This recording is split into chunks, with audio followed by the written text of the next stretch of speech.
Godzilla is the most recognizable monster in all of film history. I've been watching his movies ever since I was a little kid, and I absolutely love them. A lot of them are extremely cheesy and super goofy, with a bunch of dudes clearly in rubber suits just beating the crap out of each other in the most ridiculous ways possible, and I absolutely love them for that. Most of those films are not exactly breaking the limits of film possibility. They're just goofy and weird and not all that impressive, but they're also goofy and weird and hilarious, and I love them. And ever since his conception in 1954, more than 30 movies have come out under the Godzilla name. And yet in 2004, on his 50th anniversary, Toho, the parent company that owns Godzilla, announced that there would be no more Godzilla movies for 10 years. And we entered the long, cold, dark winter. But then in 2014, Legendary broke the silence with the American-made movie simply titled Godzilla. And it came out to kind of lukewarm reviews. The positive reviews it did get in Japan seemed mostly just happy that it wasn't a horrible abomination like Godzilla 1998. Did you know that Toho, the parent company for Godzilla, does not even consider Godzilla 1998 to be a Godzilla? They labeled him Zilla and consider him a different monster entirely, evident of his presence in 2004 alongside Godzilla in Final Wars. You goofed it up, America. They don't even consider it to be Godzilla. Just because you call it Godzilla doesn't mean it is Godzilla. But that's not what we're talking about today. Despite their reviews, Godzilla 2014 did manage to double its estimated budget and launch Legendary's Monsterverse, which now has Godzilla, King of the Monsters, and Godzilla vs. Kong, which is set to come out this year. And 2 years after Godzilla 2014, Toho, inspired by Legendary's success, brought us their own version of Godzilla, Shin Godzilla, in 2016. Shin Godzilla came out to insanely positive reviews in Japan. In America, the reviews were pretty lukewarm, maybe more so than Godzilla's 2014 movie. Most people citing that there was way too many characters and a lot of scenes of people talking that didn't really make sense to them. But despite that, Shin Godzilla still managed to decatuple its estimated budget. That means its box office was 10 times its estimated budget. So why is it that Shin Godzilla didn't do so well in America and Godzilla 2014 was pretty lukewarm in Japan? Well, the thing you have to understand is that these movies are very different, and especially the Godzillas themselves in the movie are very different monsters. Both in terms of overall design and in terms of how the plot and characters treat the monsters, they are just night and day, completely different. And so with this video, I want to look at how these two big G's differ from one another and see how it relates to Godzilla's legacy. And so in order to do that, we first need to understand the granddaddy of all Godzillas, Godzilla 1954.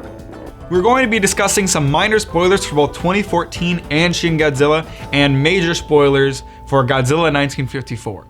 So if you're worried about being spoiled on an almost 70-year-old movie, maybe save this video for later, but definitely still come back because I want your views.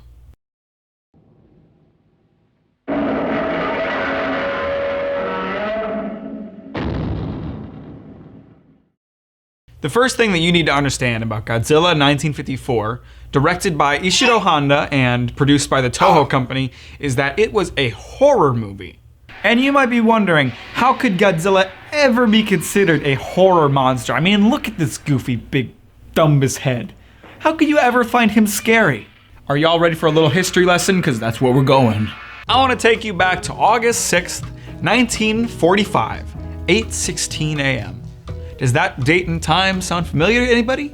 Well, it should, because that's the exact date and time that the United States dropped an atomic bomb on the city of Hiroshima, Japan, killing between 90 and 146,000 people over the course of the year. In order for us to understand how Godzilla can be considered scary, we have to understand the true terror of an atomic bomb. And if you're like me and grew up in America, it really gets washed over in history class. They basically mention it and move on. They don't really go over what it's really like. We don't talk about what it did to Japan, we just talk about that we did it and we move on, because that's how American history works. We just ignore the unpleasant parts. But lucky for you, I have a morbid curiosity, and I've already done all the research on this subject. So I'm gonna help you to understand how absolutely terrifying an atomic bomb can be. I think one of the most terrifying things there is to know about an atomic bomb is the speed at which it can cause destruction. In the span of near seconds, it killed between 70 and 80,000 people, and the reaction that causes the explosion produced so much heat that people nearby the explosion were incinerated so completely that the only piece of them that's left is a dark spot on the ground or wall near them. That's why we don't have an accurate count of how many people were killed by the explosion, because there was a lot of chaos on the ground at the time of it happening, as well as stuff like people getting completely obliterated from this plane of existence. I know this stuff is hard to talk about, but it's really important for us to understand Godzilla, and I'll get to why in a minute. The people who did survive the explosion and were far enough away to not get obliterated instantly still faced a lot of severe burns from how hot the initial reaction was. Their clothes fused to their skin, and a lot of them were left with permanent keloid scarring. I'm not going to show you a picture of what that stuff looks like, because you can just go look it up if you're interested for yourself, and it is pretty horrifying, but just keep the term keloid scarring in mind, because it's going to be important in a minute. And then on August 9th, 1945, 3 days later, the United States was like, that explosion was pretty fucking sick. We really ruined a lot of lives today. What if we fucking did it again? It's not funny. I'm just trying to rationalize it in a way that makes me feel less sad. And how does it relate to Godzilla? Well, everything about Godzilla, from his very design to the actions in the movie, is meant to represent a walking atomic bomb. Before Godzilla is even shown in the movie, all of his attacks are associated with a blinding white light, similar to what would have been seen at the time of the bombings of Hiroshima and Nagasaki. He walks around Tokyo just destroying everything like it's nothing and shooting atomic fire everywhere, just really ruining everything for everybody. What a chill dude. Remember when I mentioned keloid scarring earlier? Well, I hope you do, because Godzilla's skin is covered in keloid scars, which would have been all too fresh of a wound for the viewers, for the Japanese viewers who had to see this in the newspapers only 9 years prior. After Godzilla's done attacking, there are even scenes of people in hospitals looking like they've been attacked by an atomic bomb. There's even doctors scanning people with Geiger counters to check them for radiation sickness. It's pretty grim. When I was doing research for this video, I couldn't find any record of what I'm about to talk about, so it might not be true, so take it with a grain of salt. But there's one scene in particular where Godzilla's tail destroys a theater in Tokyo, and supposedly viewers in that theater ran out in fear while watching the movie because they thought what was happening was real. And I don't blame them, because the movie directly says before that scene happens, for viewers watching at home, this is no play or movie. This was basically Ishiro Honda saying, hey, all you guys sitting in the theater already horrified by what I was showing you, it's real. And so when you consider all these factors and consider that Godzilla is a horror movie, it's maybe less of the goofy ass googly-eyed monster that was scary for viewers and more of scenes of a Tokyo in a sea of flames. And I want to stress again that this movie came out only 9 years after those bombings. Basically, Ishiro Honda is a fucking sadist. He said, hey guys, check out this extremely tragic event that happened only 9 years prior in our great country that's still recovering from the after effects. Want to see what it would look like if it was a monster? But despite that sadistic side of things, the movie also had a greater purpose other than just to scare viewers, which it effectively did. The movie was also used as a vehicle to push for the discontinuation of nuclear testing. Godzilla's origin story is that he was driven out of his habitat by hydrogen bomb testing by the United States. In essence, indirectly saying that that Godzilla himself is like a hydrogen bomb landing in Tokyo. And in the end of the movie, the only way to defeat Godzilla is to use a fictional weapon called an oxygen destroyer that has similar power to a hydrogen bomb. The inventor of this fictional oxygen destroyer laments this fact and fears greatly that it might fall into the wrong hands. and so when it is used to defeat Godzilla, he chooses to die alongside it, a noble sacrifice in pursuit of weaponry not falling into the wrong hands. Ultimately, there are two lines in the movie that really say everything that the movie wants to send. Godzilla's no different than the H-bomb hanging over Japan's head. If nuclear testing continues, then someday, somewhere in the world, another Godzilla will appear. Ultimately, Godzilla was so heavy-handed in its pursuit of this message that when it was released 2 years later in America, it was extremely doctored. When they dubbed over the lines, they changed what they meant, and they even introduced and deleted new scenes of their own to make it suitable for an American audience. And until 2004, 50 years after its initial release, you could not see the original version in America. So now that we understand the true terror of an atomic bomb, the fact that Godzilla was a horror movie, and that Ishiro Honda was a fucking sadist, let's jump ahead 6 decades and look at our 2 new big boys.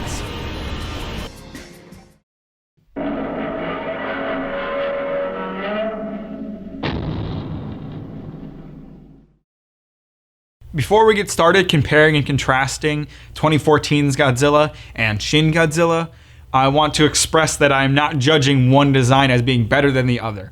They're just different. So keep your grubby little fingers off your keyboards until you've watched the whole video. 2014's Godzilla is meant to look and feel like something that could really exist. They stripped away the less realistic aspects of him, such as the keloid scarring on his skin and the big googly eyes, in favor of more reptilian, lizard-like skin and reptilian eyes. The design team looked at animals like bears and Komodo dragons to figure out how Godzilla's musculoskeletal system would work and how it would look like when it moves. And I can especially see the bear part, especially when he's standing. This Godzilla is also thick as fuck. That boy has some cake, all right? Japanese viewers refer to Godzilla 2014 as an American fatty, which I think is hilarious. But I think that also reflects the more realistic design choices that they went into it with, because they must have decided along the way that in order to support the massive weight, he had to have a big old base. I think this Godzilla is really fucking cool. It's a pleasure to watch him move around and interact with the world around him, because they did an excellent job of making him feel like a real animal. The producer of Godzilla 2014 wanted Godzilla to look and feel like the original 1954 monster. Certainly, if we're comparing him to Godzilla 1998, you fucking blew it out of the water, 10 out of 10, gold star. Though that is not a high bar to set. Ultimately though, I don't feel like they did the best job, which brings us to Shin Godzilla. The design team at Toho basically went with an opposite design philosophy when it came to designing Shin Godzilla. Everything about Shin Godzilla is meant to look unnatural and scary. This version of Godzilla has multiple forms, and he'll suddenly evolve in a way that does not look realistic at all. I've seen Shin Godzilla 3 or 4 times now, and every time I see like his primordial form where he's slinking across the ground, it just looks so fucking weird, and it makes me uncomfortable, which is exactly what they wanted. In his final form, he's shaped a lot like the 1954 version of Godzilla we know and love, but instead of having green skin like he's more known for having, he has this gray and glowing red skin. And then they took that keloid scarring from the first version of Godzilla and they compounded on it to the nth degree. I mean, his skin is so rough, it looks like sandpaper. He's got these big, jagged, scary looking teeth that look like it could absolutely rip apart anything they touch. And he's not very expressive. He just moves forward and destroys things. This is very unlike the 2014 version of Godzilla, where the more animalistic nature to his movements made him appear very expressive. This version of Godzilla is also without a doubt the most weaponized Godzilla of all time. Without giving away spoilers, because I definitely think you should check out this movie, his mouth is not the only thing that shoots beams in this movie. The design team set out to make the most terrifying Godzilla the world's ever seen. And I think they did a great fucking job, because this thing's like a walking nightmare.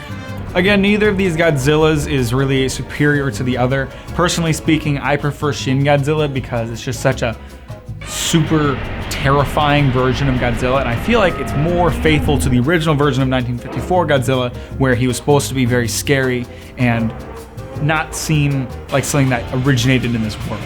But ultimately, each Godzilla's design is given value based on how the movies and the plot treats the monster. Shin Godzilla, much like Godzilla 1954, is absolutely a horror movie. Godzilla 2014 is an action movie. These different genres of film mean that the characters in the movie, as well as the plot itself, has to treat each Godzilla differently from the other. To put it in simple terms, Shin Godzilla is an antagonist, whereas Godzilla 2014 is an anti-hero. Shin Godzilla is the cause of the conflict, whereas 2014 is more of an accessory to the human characters in their fight against their antagonist, the Muto. Each Godzilla has to have a different relationship with the human characters to support that role within their movies. And this is where their respective design philosophies come into play. Since the humans are essentially working alongside Godzilla in 2014, you as a viewer have to be able to empathize with Godzilla the same way that you'd be able to empathize with the human characters. This means that his extremely expressive body and facial language is an excellent complement to how they want you to see Godzilla. It makes it so that even though Godzilla doesn't talk, you can still kind of tell what he's thinking based on the look on his face. His more realistic design also makes him more relatable to you as a viewer because he looks like something that you can picture in the real world, and it makes you connect to things that you've actually seen. All these little things about him make it so you feel like you could give that American fatty a big old hug, and I bet it would feel fantastic because he's got all that pudge to grab onto, but also he'd be really hard to hug because he's fucking gigantic. This Godzilla also does not destroy for destruction's sake. Any destruction caused by this Godzilla is collateral damage in its fight against the Muto. And Godzilla even goes so far as to inadvertently save the humans on multiple occasions. It's always presented in a way where it's like Godzilla's just doing his own thing and happens to save the humans, but it doesn't change the fact that his actions ultimately help the humans in a lot of ways, so that his destruction and possible killing of humans is justified by his fight against the antagonist, making him an anti-hero. And so again, this Godzilla is one that you can empathize with, one that you can get behind, and one that you want to give a nice hug, kiss, and snuggle it to bed. Shin Godzilla, on the other hand, needs to be feared. You can't be able to empathize with it. You can't be able to understand it, because understanding of something inadvertently leads to less fear of it. People are afraid of things that they don't understand. People who are afraid of the dark aren't afraid of the dark itself, they're afraid of what they can't see in the dark. And this is where the more unnatural portions of it, the more unrealistic parts of it, come very heavily into play. I already mentioned that the way that he moves in his primordial form makes me personally feel very uncomfortable. And it works beautifully to make you just be like, that's something's fucking wrong here. Whereas 2014's expressive body and facial language lets you empathize with it, this Godzilla really doesn't emote at all. It just walks forward and destroys things, making it impossible for you to empathize with it because you can't understand what it's thinking or doing. Any destruction caused by Shin Godzilla is a direct result of its actions rather than collateral damage from a fight, so that everything it destroys is directly its fault. All these towns, neighborhoods, and families' lives are in shambles because this Godzilla decided to come on land for whatever reason. And anytime the human characters try to fight back against Godzilla, it almost never reacts to anything that's happening to it. They'll blast him with missiles left and right, but he won't notice any of it. And that, in combination with what I mentioned earlier, that he's the most weaponized Godzilla of all time, makes him appear completely unstoppable. I'm not going to show the scene itself here because I really want you to watch Shin Godzilla and experience it for yourself. But if you don't plan on watching the movie, just look up Shin Godzilla atomic death scene. It is one of the most beautiful and horrifying scenes of mass destruction you will ever see in a movie. There's no reason behind any of its destruction. It just moves forward and destroys things with no explanation. And ultimately, it makes you as a viewer think, why is it doing this? Why can't we stop it? In other words, it makes you feel afraid of the big bad. Both of these Godzilla's designs work beautifully within their own movies. But when you consider the original 1954 Godzilla and the legacy that it created, some interesting things start to pop through. Remember that Godzilla 1954 had a message to push. Stop using the dang old nukes, they're scary and I don't like them. Keep that in mind as we talk about how each of these movies tries to present situations and the monster itself. Both 2014's Godzilla and Shin Godzilla treat Godzilla as a force of nature, but ultimately handle that existence very differently. They both, at the end, try to convey a message of coexistence with Godzilla, but that coexistence has entirely different meaning. Godzilla 2014 is just an action movie. It has no underlying message to push. They say that Godzilla is a force of nature in this movie, but it doesn't really make any sense. It's just kind of them saying it. Godzilla 2014 has the same origin story as Godzilla 1954, which is that hydrogen bomb testing woke up an existing creature.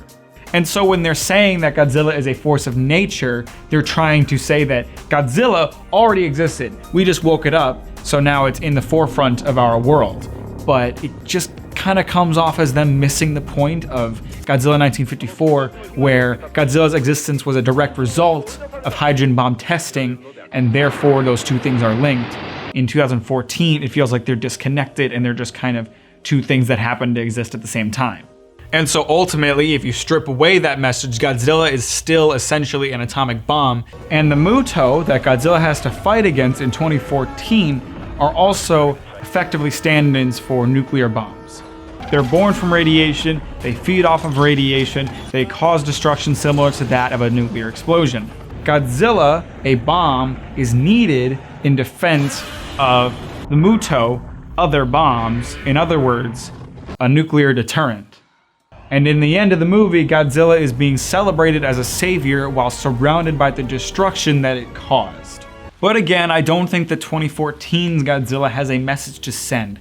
I don't think they're intentionally trying to support nuclear deterrence. It's just that I don't think they understood the message behind Godzilla 1954. Godzilla 2014 has no message to send. It's not trying to influence change or alter the status quo. And there's nothing wrong with that. But Shin Godzilla had a message to convey. Who's ready for another little history lesson? On March 3rd, 2011, the Tohoku earthquake and tsunami ravaged the coast of Japan and set off the second largest nuclear meltdown after Chernobyl. This disaster, known as the Fukushima Daiichi nuclear disaster, is the only other nuclear accident besides Chernobyl to be rated as a 7, the highest on the international nuclear event scale. And the Japanese government was integral in making sure it reached that 7. Since that incident happened, it has been slowly revealed that the Japanese government was largely unprepared for such a disaster to come down, as well as ultimately causing greater destruction through their ineptitude. Safety standards were not being upheld at the power plant at the time of the meltdown.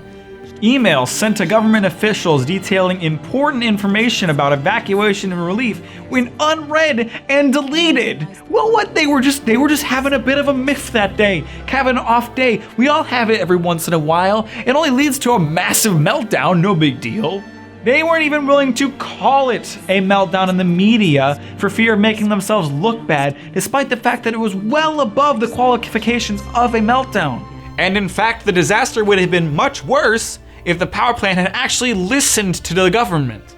At one point, they were using seawater to cool the reactors as best they could to avoid a further meltdown, and the government tried to say, hey, y'all quit that safe shit. But luckily, Masao Yoshida, the plant manager at the time, was like, that's fucking dumb. I'm gonna not do that. Masao Yoshida is largely credited as having saved the country from a much larger disaster through his decision to disobey the government, and he still got reprimanded for that, which was sick. And the funny thing is that the government did eventually flip-flop on that decision and say, no, do keep doing seawater, and he was like, it's cool, we never stopped. And so this takes us back to Shin Godzilla, where the main character, Rando Yaguchi, is a stand-in for Masao Yoshida. Where 2014 is treated as a force of nature in name alone, Shin Godzilla is a direct metaphor for a natural disaster, specifically one that would cause an event like the Fukushima Daiichi nuclear disaster. And so this brings a lot of value, again, to his lack of expression and the fact that he can't be stopped as he's walking through Tokyo. You can't reason with a tsunami. You can't fight a tsunami. You can't understand why it's doing what it's doing. You can only mitigate its effects. And the message that the movie is trying to push through this usage of Shin Godzilla is that the Japanese government is too slow and bogged down to deal with a disaster like Shin Godzilla. Throughout the movie, every time that Shin Godzilla appears, it is intercut with scenes of government officials deliberating on how to handle the situation at hand.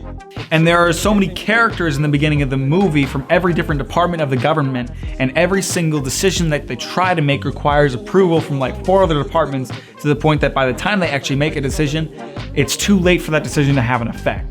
These scenes are meant to show how ineffective and slow the government system is, and the Prime Minister character himself is meant to look weak-willed and unable to make decisions. So much red tape. Every action requires a meeting. That is a quote from the movie.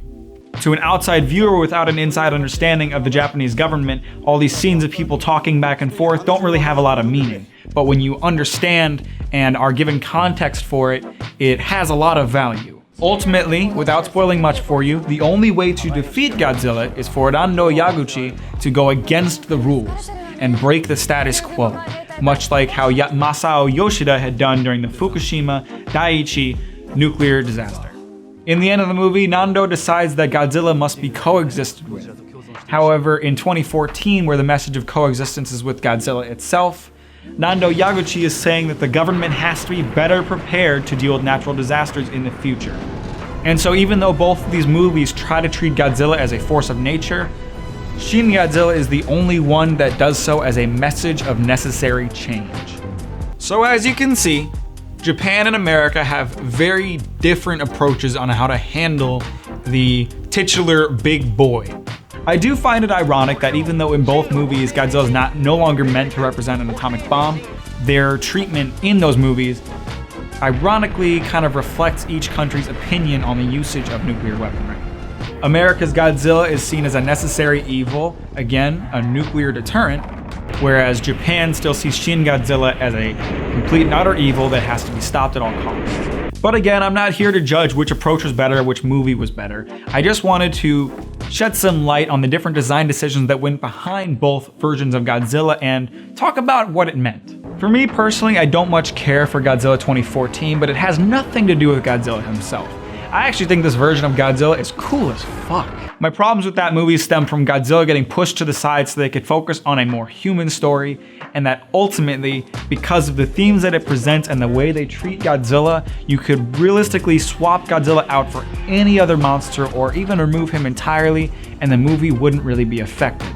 On the other hand, Shin Godzilla is inseparably a Godzilla movie. Because of Godzilla's design and because of Godzilla's usage as a vehicle to convey a need for change, you could not swap out Godzilla for any other monster without it feeling like a ripoff. But anyway, that's all I have to say on the subject of Godzilla. I've loved Godzilla ever since I was a kid, and I have thought about the differences between these two movies a lot.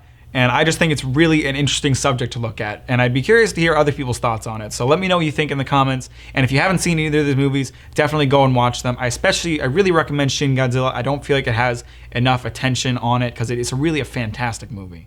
Personally, for my own taste, I think I do still prefer the super cheesy and super goofy old Godzilla movies that really have no film value and are just fun to watch. So ultimately, I'm not trying to say anything with this movie. I just thought this was an interesting subject that was worth exploring.